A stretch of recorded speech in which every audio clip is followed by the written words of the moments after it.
হরে কৃষ্ণ কৃষ্ণ কৃষ্ণ হরে হরে, হরে রাম রাম রাম রাম হরে হরে। জয় শ্রীকৃষ্ণ চৈতন্য প্রভু নিত্যানন্দ, শ্রী অদ্বৈত গদাধর সেবাসাদী গৌর ভক্তবৃন্দ। হরি বল হরি বল হরি বল। জয় নৃসিংহদেব কি জয়, জয় প্রহ্লাদ মহারাজ কি জয়। তো আমরা নৃসিংহ চতুর্দশী কবে পড়েছি এবং বেশ কিছু মাহাত্ম্য এবং আমরা নৃসিংহ চতুর্দশী সম্বন্ধে অল্প বিস্তর জানবো। তো ভগবান ধাম থেকে আমি আবার একটা নতুন ভিডিওর মাধ্যমে চলে এলাম। সকলে কেমন আছেন, ভালো আছেন তো? এই ভিডিওটা লাস্ট অব্দি আপনারা একটু ধৈর্য ধরে থাকবেন, তাহলে অনেক কিছু জানতে পারবেন নৃসিংহদেব সম্বন্ধে। তো চলুন আমার সঙ্গে লাস্ট অব্দি। তো এই নৃসিংহদেবের আমাদের এই মোহিনী একাদশী পড়েছে বৃহস্পতিবারে। মোহিনী একাদশীর পরেই কিন্তু আমাদের নৃসিংহ চতুর্দশী। তো আমরা কিন্তু এটা বৈশাখ মাস পড়ছি, সেই জন্য বৈশাখ মাসেই কিন্তু যারা কৃষ্ণ ভক্ত, গৌরীয় ভক্ত এবং যারা মনে করছেন ভগবানের পুজো আর্চনা করেন এবং শালগ্রাম শিলা পুজো করেন এবং আমরা তুলসী গাছে মেন কথা ভগবানকে সঙ্গে নিয়ে সবসময় চলছেন যারা ঝাড়াবাদী এই বৈশাখ মাসে, তো সমস্ত কিছু মিলিয়ে যারা ভগবানের সঙ্গে থাকেন তাদেরকে আমি কিছু বলছি না যে নিরামিষ আহার গ্রহণ করার, প্রত্যেকেই নিরামিষ আহার গ্রহণ করেন। যারা নিরামিষ আহার গ্রহণ করেন না তাদেরকে অন্তত বলছি যে পারলে বৈশাখ মাস, মাঘ মাস, কার্তিক মাসটা নিরামিষ আহার গ্রহণ করবেন। যদি আপনারা না পারেন তাহলে বেশ কিছু আমাদের দিন রয়েছে, সেই দিনগুলো, কারণ বছরের মধ্যে এই তিনটে মাস সর্বশ্রেষ্ঠ মাস, ভগবানের মাস। আর বৈশাখ মাস তো আমাদের কেশব মাস। তো আমরা কিন্তু এই মাস তিনটে নিরামিষ আহার গ্রহণ যারা করেন না তারা করতেই পারেন। তো ভগবানের সঙ্গে যারা থাকতে চান, ভগবানকে ভালোবাসেন, তো তারা নিরামিষ এই তিনটে মাস অন্তত নিরামিষ আহার গ্রহণ করবে। তো আমরা কিন্তু এই তিনটে মাস খুব মাহাত্ম্যপূর্ণ মাস। আর বছরের মধ্যে আমাদের সর্বশ্রেষ্ঠ দিন 4টে দিন। তো এই 4টে দিনের মধ্যে আমাদের কিন্তু এর আগেও আমি বলে দিয়েছি, সর্বশ্রেষ্ঠ দিন আমাদের 4টে দিন হচ্ছে বৈশাখ মাসের প্রথম দিন, কার্তিক মাসের প্রথম দিন, বিজয়া দশমীর দিন আর অক্ষয় তৃতীয়ার দিন। এই 4টে দিন সর্বশ্রেষ্ঠ দিন বছরের মধ্যে। তো যে কোনো শুভ কাজ আমরা কিন্তু এই 4টে দিনে করতে পারি। আর এই 3টে মাস বছরের মধ্যে সর্বশ্রেষ্ঠ মাস, আমরা কিন্তু এই 3টে মাস পালন করতেই পারি। কোনো বিশেষ তিথি যেমন একাদশী তিথি বা কোনো বিশেষ দিনে আপনারা কিন্তু আগের দিন পরের দিন অতি অবশ্যই নিরামিষ আহার গ্রহণ করবেন। যেমন আমাদের একাদশী, মোহিনী একাদশী রয়েছে, প্রত্যেকটা একাদশীর আগের দিন পরের দিন। নৃসিংহ চতুর্দশী রয়েছে, আপনারা নৃসিংহদেবের মন্দিরেও যেতে পারেন। তো মন্দিরেও যেতে পারেন, কোনো ইস্কন মন্দিরে গিয়ে সেখানে নৃসিংহ চতুর্দশী পালন করতে পারেন। এবং সেটাও যদি করতে না পারেন, নৃসিংহদেবের মন্দির আছে কৃষ্ণনগরে, সেখানে গিয়ে নৃসিংহদেবের মন্দিরে আপনারা গিয়ে নৃসিংহ চতুর্দশী ব্রত পালন করবেন এবং নৃসিংহদেবকে দর্শন করবেন, খুব ভালো লাগবে।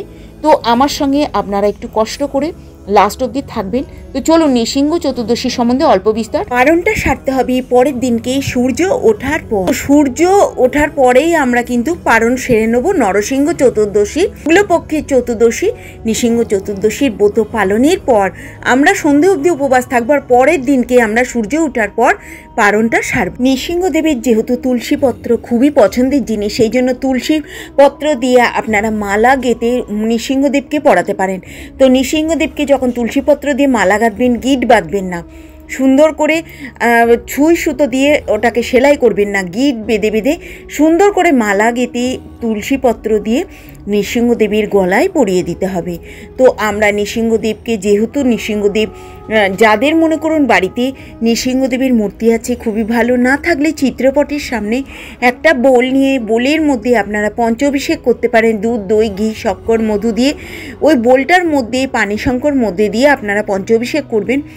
এবং আপনারা যদি মনে করেন যে 5টা ফলের রস দিয়েও আপনারা অভিষেক করতে পারেন, যেটা পঞ্চফলের অভিষেক বলা হয়, সেটাও আপনারা করতে পারেন। পঞ্চফলের অভিষেক করতে পারেন 5টা ফলের রস দিয়ে, এবং তার মধ্যে গোচুনা, অগ্র, তুলসীপত্র অতি অবশ্যই দেবেন।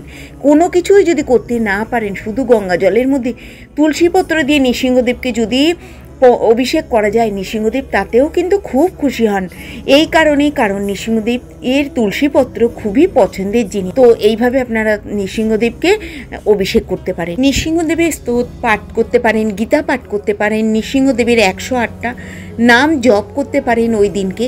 তো নৃসিংহদেব খুবই খুশি হয়ে যাবেন। ভগবানকে ভোগ নিবেদন করতে পারেন। ভোগের মধ্যে যেরাম একাদশীর প্রসাদ রয়েছে, ফল, প্রত্যেকটা ফল আপনারা দিতে পারেন ভোগে, এবং কাঠবাদাম, কাজু বাদাম, পেস্তা পেস্তা, আখরোট, চীনাবাদাম ভগবানের খুব প্রিয়, আঙুর এবং খেজুর এগুলো কিন্তু ভগবানের খুব প্রিয় জিনিস। তো আপনারা এগুলো ভগবানকে সেবায় দিতে পারেন, আর সেবা হয়ে গেলে নিজেরাও প্রসাদরূপে সেগুলোই গ্রহণ করতে পারেন। তো নৃসিংহ চতুর্দশীর ব্রত এইভাবে আপনারা পালন করবেন। সন্ধে অবধি উপবাস থাকবেন, পরের দিন সূর্য ওঠার পর সকালবেলা 9টা অবধি পালন তার মধ্যে সেরে নেবেন। থেকে সিংহদেবের আর একটা প্রিয় হচ্ছে পানীয় জিনিস, যেটা হচ্ছে পানকম। তো পানকম আপনারা তৈরি করে নিজের হাতে ভগবানকে সেবা দিতে পারেন। তো ওই পানকমের সেবার মধ্যে কিভাবে পানকমটা তৈরি করবেন আমি পরে বলে দিচ্ছি। তো পানকমটা আপনারা নিজে ঘরে তৈরি করে ভগবানকে নিজের হাতে আপনারা সেবা দিতে পারেন। ভগবান কিন্তু খুব প্রসন্ন হয়ে যাবেন, খুব খুশি হয়ে যাবেন। এই কারণে ভগবানের প্রিয় পানীয় এটা। ভগবানকে অর্ঘ্য নিবেদন করবেন। অর্ঘ্যর মধ্যে আতপ চাল থাকবে, তিল, কালো তিল থাকবে এবং জব দিতে পারেন, পঞ্চশস্য দিতে পারেন, দুর্ব দিয়ে এবং ভগবানকে পঞ্চদল কমল এঁকে একটা থালার মধ্যে রেখে সুন্দর করে তারপরে ভগবানকে তুলসীপত্র চরণে চন্দন লাগিয়ে দেবেন এবং ভগবানকে অর্ঘ্য এইভাবে নিবেদন করবেন। এই কটা জিনিস দিয়ে সুন্দর করে অর্ঘ্য নিবেদন করবেন এবং অর্ঘ্য নিবেদনের ক্ষেত্রে আপনারা এই মন্ত্রটা বলতে পারেন, ইদায়ং অর্ঘ্যং শ্রী নরসিংহায়ং নমঃ। ভগবান নৃসিংহদেব বলছেন, এই প্রত্যেকটা নরজাতি, মানব জাতির প্রত্যেকটা মানুষের কিন্তু প্রতিটা মানুষের কর্তব্য উদ্দেশ্য করে প্রত্যেকটা মানুষকে, সকল মানুষকে নরসিংহদেব বলছেন যে প্রতিটা মানুষকে উদ্দেশ্য করে বলছেন যে প্রত্যেকটা মানুষ নিজেদের কল্যাণের জন্য এই নরসিংহ চতুর্দশীর দিনকে সকল মানুষ এই নরসিংহ চতুর্দশীর ব্রত পালন করবে এবং প্রত্যেক মানুষের এই নরসিংহ চতুর্দশী পালন করা কর্তব্য। তো সকলে মিলে নিষ্ঠার সঙ্গে ভগবান নিজে স্বয়ং বলেছেন যে এই নরসিংহ চতুর্দশী পালন করতে। সকল মানুষ যারা মনে করছেন জড় জগৎ, মায়ের জগৎ, বন্ধনের জগৎ, এই জগৎ থেকে আপনারা মনে করছেন ভগবান ধামে ফিরে যাবেন, ভগবানের চরণ কমল পদপদ্মে ঠাঁই পেতে চান, ভগবানের সঙ্গে থাকতে চান, তারা কিন্তু এই নরসিংহ চতুর্দশী নিষ্ঠা সহকারে পালন করবেন। ভগবানের সঙ্গে থাকবেন এবং ভগবানকে ডাকবেন। নৃসিংহদেব কিন্তু প্রত্যেকটা বিপদ থেকে রক্ষা করার জন্য আমাদের এই নৃসিংহদেব আমাদের রয়েছেন। তো আমাদের কিন্তু এই জড় জগৎ, মায়ার জগৎ, বন্ধনের জগৎ থেকে ভগবান আমাদের রক্ষা করবেন। তো নৃসিংহদেব যেমন প্রহ্লাদ মহারাজকে, নরসিংহদেব যেমন প্রহ্লাদ মহারাজকে রক্ষা করেছিলেন, সেই রকম প্রত্যেকটা মানব জাতিকে ভগবান রক্ষা করবেন। যদি ভগবানের চরণে আমরা ঠাঁই পেতে চাই তো ভগবানকে ডাকতে হবে এবং এই নরসিংহ চতুর্দশী প্রত্যেকটা মানুষের কর্তব্য এই নরসিংহ চতুর্দশী পালন করা, নিষ্ঠা সহকারে পালন করা। এই নরসিংহ চতুর্দশীর ক্ষেত্রে সন্ধে অবধি যারা জেনেও এই নরসিংহ চতুর্দশীর ব্রত পালন করছেন না বা করবেন না, মন থেকে ভালো লাগছে না তাদের এবং ভগবান ধামে ফিরে যাওয়া যাবে না, তাদের মায়ার জগতেই থাকতে হবে, এই বন্ধনের জগতেই থাকতে হবে। তো এই মায়ার জগৎ, বন্ধনের জগৎ, দুর্লভ জগৎ থেকে যদি মুক্তি পেতে চান তাহলে এই নরসিংহ চতুর্দশীর ব্রত পালন করতে হবে। মে মাসের 11 তারিখে তো আমরা কিন্তু 27শে বৈশাখ আমরা 1432 সাল তো নরসিংহ চতুর্দশীর ব্রত নিষ্ঠা সহকারে পালন করব। বৈশাখ মাসে শুক্লপক্ষের চতুর্দশী তিথিতে আমাদের নরসিংহদেব আবির্ভূত হয়েছিলেন। তো এই বৈশাখ মাসে চতুর্দশী তিথিতে আমাদের নরসিংহ চতুর্দশীর ব্রত পালন করতে হবে নিষ্ঠার সহিত। গোধূলি লগ্নে ভগবান আবির্ভূত হয়েছিলেন প্রহ্লাদ মহারাজকে রক্ষা করার জন্য। হিরণ্যকশিপুরের হাত থেকে ভগবান এই মহারাজকে রক্ষা করেছিলেন, প্রহ্লাদ মহারাজকে। সেই জন্য আবির্ভূত হয়েছিলেন ভগবান নরসিংহদেব। সৃষ্টি স্থিতি লাভের জন্য ব্রহ্মাজি নিজেই ব্রত পালন করেছিলেন। স্বয়ং ভগবানের ভক্ত মহাদেবও কিন্তু এই ব্রত পালন করেছিলেন। অসুরকে বধ করার জন্য ভগবানের ভক্ত মহাদেব, শ্রেষ্ঠ ভক্ত, এই ব্রত পালন করেছিলেন এবং ব্রহ্মাজি আমাদের সৃষ্টি শক্তি লাভের জন্য এই ব্রত পালন করেছিলেন। নরসিংহ পুরাণে এই ব্রতর কথা উল্লেখ করা আছে যে ভগবান এই ব্রত, ভগবানের ভক্ত এবং ব্রহ্মদেব পালন করেছিলেন এই নরসিংহ চতুর্দশীর ব্রত। নৃসিংহ চতুর্দশীর ব্রত যেমন ভগবানের ভক্ত শিব পালন করেছিলেন, মহাদেব সেরকম স্বর্গের প্রত্যেকটা দেবতা কিন্তু পালন করেছিলেন স্বর্গের এক একটা পদ লাভ করার জন্য এই নৃসিংহ চতুর্দশীর ব্রত। তো নিষ্ঠা সহকারে নৃসিংহ চতুর্দশীর ব্রত এই দিনকে ভগবানকে যত বেশি তুলসীপত্র অর্পণ করবেন ততই কিন্তু মঙ্গল। ভগবান খুশি হবে। 2, 4, 6, 8, 10, 12 এবং যে যত পারবেন আর 108টাও করতে পারেন। তো ভগবান কিন্তু খুবই খুশি হয়ে যান। অনেকে তুলসীপত্রের মালা গেঁথে ভগবানকে পরিয়ে দেবেন, চন্দন লাগিয়ে অতি অবশ্যই তুলসীপত্র ভগবানের শ্রীচরণে অর্পণ করবেন। এবং ভগবানের যদি আপনারা মনে করছেন ওই ফটোর মধ্যে বা চিত্রপটে আপনারা করতে পারছেন না, একটা থালা নিয়ে নেবেন, সুন্দর একটা বোল নিয়ে সেই থালার মধ্যে আপনারা এঁকে তার উপরে চন্দন লাগিয়ে তুলসীপত্র নরসিংহায় দেব্যায় নম, নরসিংহায় তুলসীপত্র দেব্যায় নম, এইভাবে আপনারা প্রত্যেকটা তুলসীপত্র ভগবানের শ্রীচরণে অর্পণ করবেন। ভগবানের নাম উচ্চারণ করে ভগবানের শ্রীচরণে এই তুলসীপত্রগুলো অর্পণ করবেন এবং ভগবানকে স্মরণ করে করে। তো এইভাবে আপনারা ভগবানকে তুলসীপত্র দেবেন, ভগবানকে তুলসীপত্রের মালাও সুন্দর করে পরিয়ে দিতে পারেন। ভগবান কিন্তু খুবই খুশি হন। নরসিংহদেব আমাদের মতন ভক্তদের কৃপা করার জন্য এই জগতে আবির্ভূত হয়েছিলেন, আমাদেরকে উদ্ধার করার জন্য ভগবান নিজে স্বয়ং এসেছেন এবং স্বয়ং বলেছেন যে আমার এই নরসিংহ চতুর্দশীর ব্রত যে পালন করবি সে উদ্ধার হয়ে যাবে এই মায়ের জগৎ। আর এবার পড়েছে রবিবারে, প্রত্যেকের ছুটির দিনে সুন্দর করে নরসিংহ চতুর্দশীর ব্রত যাতে পালন করতে পারেন এবং বারটাও খুব ভালো পড়েছি।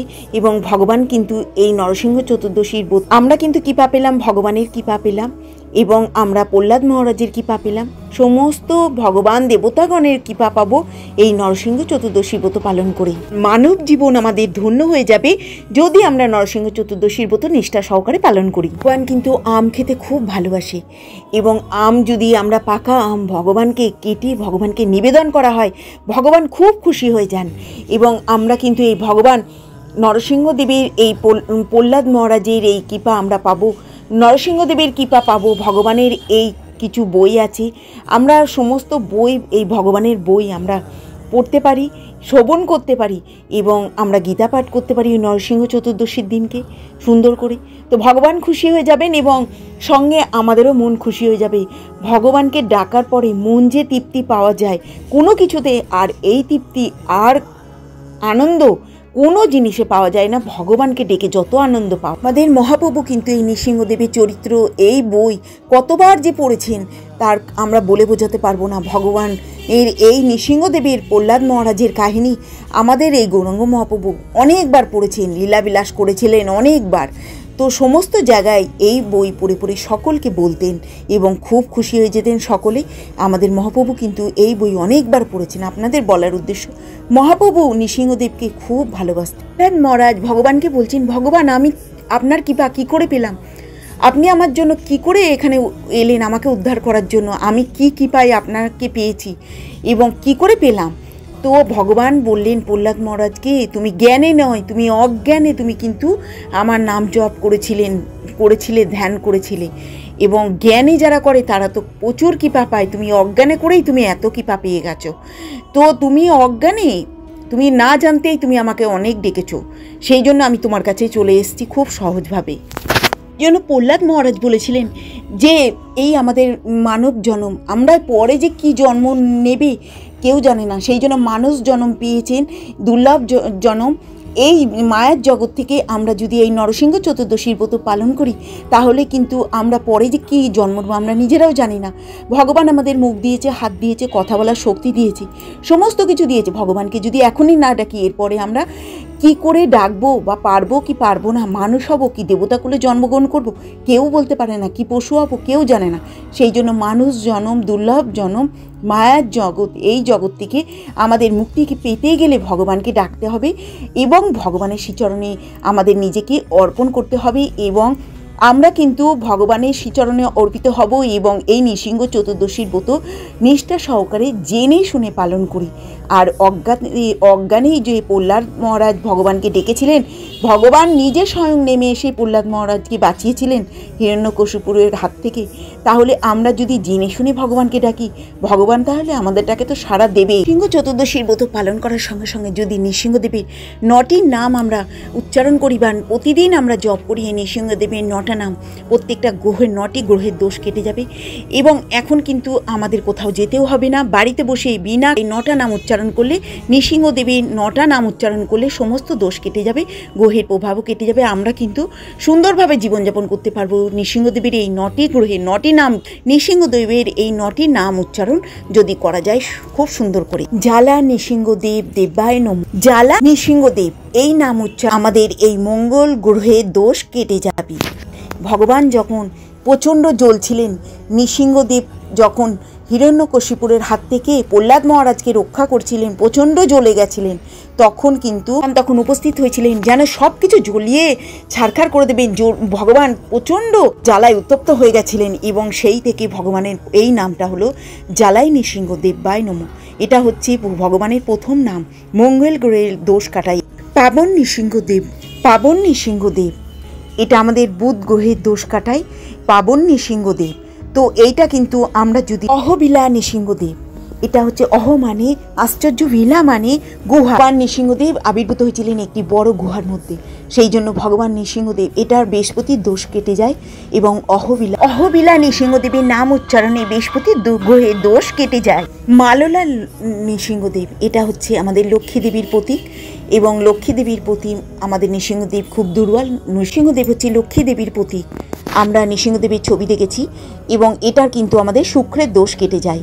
মাললা নৃসিংহদেব। যোগানন্দ নৃসিংহদেব, প্রহ্লাদ মহারাজকে বিভিন্ন যোগের বিষয়ে শিক্ষা দিয়েছিলেন নৃসিংহদেব। আর এই যোগানন্দ নৃসিংহদেবের নাম স্তব পাঠ করলে শনি গ্রহের দোষ কেটে যায়। ভার্গব নৃসিংহদেব, এটা হচ্ছে আমাদের এই ভার্গব নৃসিংহদেব, এটা হচ্ছে পরশুরামের অপর নাম। এই ভার্গব নৃসিংহদেবের নাম স্তব পাঠ করলে এটা কিন্তু রবি গ্রহের দোষ কেটে পরশুরামের অপর নাম। এবং সারা পৃথিবীকে যখন পরশুরাম 21 বার বিক্ষোভ করেছে, পরশুরাম যখন সারা পৃথিবীকে 21 বার বিক্ষোভিত করেছিলেন শক্তি লাভের জন্য, তখন ভগবানের নৃসিংহদেবের কাছে প্রার্থনা করেছিল। আর এটা হচ্ছে আমাদের রবি গ্রহের দোষ করঞ্জয় নৃসিংহদেব। এই করঞ্জয় নৃসিংহদেব হচ্ছে একবার হনুমান একটি গাছের তলায় তপস্যা করছিলেন। যখন তপস্যা করছিলেন, ভগবান নৃসিংহদেব তার সামনে আবির্ভূত হয়েছিল। হনুমান কিন্তু ভগবানকে চিনতে পারেননি। তখন ভগবান রূপ বদল করে রামচন্দ্র রূপে সামনে এসেছিলেন। তখন হনুমান চিনতে পেরেছিলেন যে এটা আমার প্রভু। হনুমান তখন চিনতে পেরে শতকোটি প্রণাম জানালেন ভগবানকে। এই নাম স্তব পাঠ করলে চন্দ্রগ্রহের দোষ। ছত্রবটা নৃসিংহদেব, ছত্র মানে ছাতা। তো এই ভগবান কিন্তু একবার পিপুল গাছে হচ্ছে আবির্ভূত হয়েছিলেন। মানে এই ছাতা আর বটা মানে বটবৃক্ষ। ভগবান নৃসিংহদেব কিন্তু পিপুল গাছের নিচে একবার অবস্থান করেন। তো এই ভগবান নৃসিংহদেব কিন্তু যদি এই স্মরণ করা যায় তাহলে এই নাম উচ্চারণ করলে কেতু গ্রহের দোষ কাটে। হিরণ্যক্ষ একবার আমাদের এই পৃথিবীকে অরণ্যক্ষ সমুদ্রে ডুবিয়ে দিয়েছিলেন। হিরণ্যক্ষ একবার গর্ভদশায়ী সমুদ্রে আমাদের এখন ভগবান বরাহ রূপ ধারণ করে এই পৃথিবীকে উদ্ধার করেছে। এবং এই বরাহ আমরা যদি নাম উচ্চারণ করি তাহলে রাহু গ্রহের দোষ থেকে আমরা মুক্ত পেতে। এইভাবে ভগবানের 9টি নাম উচ্চারণে 9টি গ্রহ থেকে উদ্ধার পাওয়া যায় এবং আমরা এটা কিন্তু কোনো কিছুই লাগে না। তো প্রতিদিন যদি আমরা এই 9টি নাম উচ্চারণ করতে পারি, আমরা যদি দুবারও করতে পারি, একবারও করতে পারি, খুব ভালো। তাহলে 9টা গ্রহ থেকে উদ্ধার পাওয়া যায়। ভগবান নৃসিংহদেবের নৃসিংহ চতুর্দশী কিছু মাহাত্ম্য কবে পড়েছে অল্প বিস্তর শেয়ার করলাম। আমি ভিডিওটা এই পর্যন্তই রাখলাম। সকলে ভালো থাকবেন, সুস্থ থাকবেন। আবার একটা নতুন ভিডিও নিয়ে চলে আসবো। নমস্কার। সকলে খুব সুন্দর করে নৃসিংহ চতুর্দশীর ব্রত পালন করবেন।